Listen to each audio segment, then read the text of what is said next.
How to see your Netflix password on your phone? Well, while you cannot see directly the password within the Netflix application, there are certain ways. If you use an iPhone, if you have saved your password, you can open up the passwords app on your iPhone. Then unlock it, then head over to the all section. Once here you want to find Netflix, you can see my Netflix here. If I tap on it, you can see the password. If I tap on it again here, I'll be able to see my password here. So it's as simple as it is. However, if you're using Android or such, then you might have saved your password to Google Chrome, right? So in that case, you want to head over to Google account settings. So you want to head into accounts.google.com. So head into accounts.google.com. Make sure you're logged into your account here. Head into security here. Scroll down and you can see here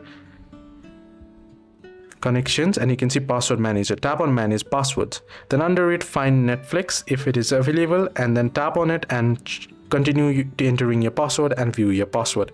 So that's only if you have saved it. If not, unfortunately, there is no way to see it. You'll have to reset your password. Hope this video was helpful. Do like and subscribe.